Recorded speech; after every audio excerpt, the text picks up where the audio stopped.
ప్రైజ్లాడండి. ప్రభువును ప్రియరక్షకుడైన యేసుక్రీస్తు వారి ఘననామంలో వందనాలు చెల్లిస్తూ ఉన్నాను. దేవుని మహాకృపను బట్టి దేవాతి దేవుడు 2024 సంవత్సరం జనవరి నెల మొదటి దినం నుండి డిసెంబర్ నెల 31వ తారీఖు వరకు కూడా మనందరినీ కూడా సజీవంగా ఉంచిన దేవునికి సంవత్సరాంతమున మనము కృతజ్ఞతాస్తుతులు చెల్లించబద్దులమై ఉంటున్నాం. ప్రియులారా, మరి ఎంతోమంది దినాన్ని చూడలేకపోయినప్పటికీ కూడా దేవాతి దేవుడు మనలను సజీవంగా ఉంచినందుకే దేవునికి వందనాలు తెలియజేస్తూ యేసుతో సహవాసమైన ఆధ్యాత్మిక కార్యక్రమాన్ని కూడా దేవుడు గడిచిన కాలం అంతా కూడా ఆయన రెక్కల చాటున భద్రపరిచి కొనసాగిస్తూ వచ్చారు. మరి ఈ దిన ధ్యానము కొరకు ద్వితీయోపదేశకాండము 4వ అధ్యాయము 4వ వచనాన్ని జ్ఞాపకం చేసుకున్నట్లయితే, మీ దేవుడైన యెహోవాను హత్తుకొనిన మీరందరూ నేటి వరకు సజీవులై ఉన్నారు.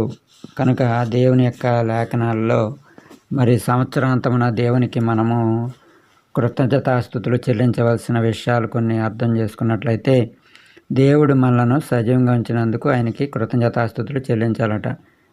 రెండవదిగా మనల్ని దేవుడు ఆదికాండం 48వ అధ్యాయం 15వ వచనం ప్రకారం మనల్ని పోషించిన దేవునికి కృతజ్ఞతాస్తుతులు చెల్లించాలి. అలాగే మనం చేసిన ప్రతి తప్పుల నుండి అపరాధాలను క్షమించిన దేవునికి సంఖ్యాకాండం 14:19 ప్రకారం మనల్ని క్షమించిన దేవునికి కృతజ్ఞతాస్తుతులు చెల్లించాలి. అలాగే యోషువ గ్రంథం 14వ అధ్యాయం 11వ వచనం ప్రకారం మనకు బలమునిచ్చిన దేవునికి కృతజ్ఞతాస్తుతులు చెల్లించాలి.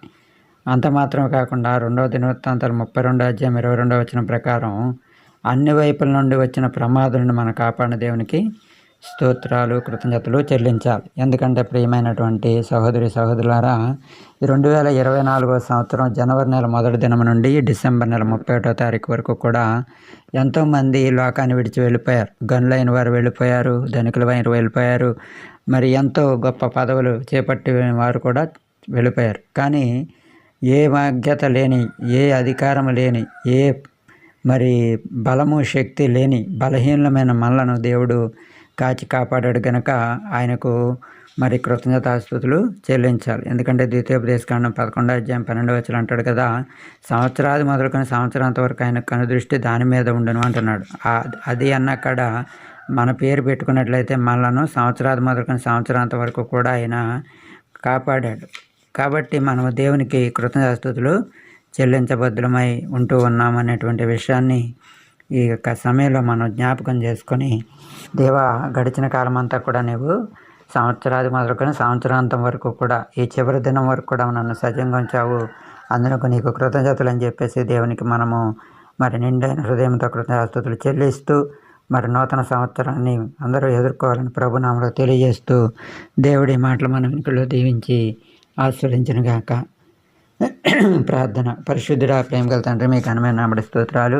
2024 సంవత్సరం నాయన జనవరి మొదటి దినం నుండి డిసెంబర్ నెల 31వ తారీఖు నాయన ఈ దినం వరకు కూడా మమ్మల్ని సజీవంగా ఉంచారు, అందరి స్తోత్రాలు నాయన. మమ్మల్ని దినదినము కూడా కాపాడుతూ పోషిస్తూ బలపరుస్తూ నాయన ప్రభా అన్ని విషయాల్లో కూడా మీరు మాకు తోడుగా ఉండినందుకే స్తోత్రాలు చెల్లిస్తున్నా. ముఖ్యంగా సంవత్సరాది మొదలుకొని సంవత్సరాంతం వరకు మీరు మమ్మల్ని అయినా తండ్రి కాపాడినందుకు, బ్రతికించినందుకు మీకు కృతజ్ఞతాస్తుతులు స్తోత్రాలు చెల్లిస్తున్నా. నాని మాటలు ఎవరైతే వింటున్నారో వారు కూడా నీకు కృతజ్ఞతాస్తుతులు చెల్లించేవారుగా ఉండగలకు సహాయం దయచేయమని, అయా కొద్ది గంటల్లో నూతన సంవత్సరాన్ని ఎదుర్కోబోతుండ నూతన దివెన నూతన ఆశ నాకు మాకు అనుగ్రహించమని యేసు పరిశుద్ధ నామములో అడిగి వేడుకొనుచున్నాము తండ్రి, ఆమెన్. మీ ప్రార్థన అవసరాల కొరకు pastor Mohan 9848617879. May God bless you. Amen, amen.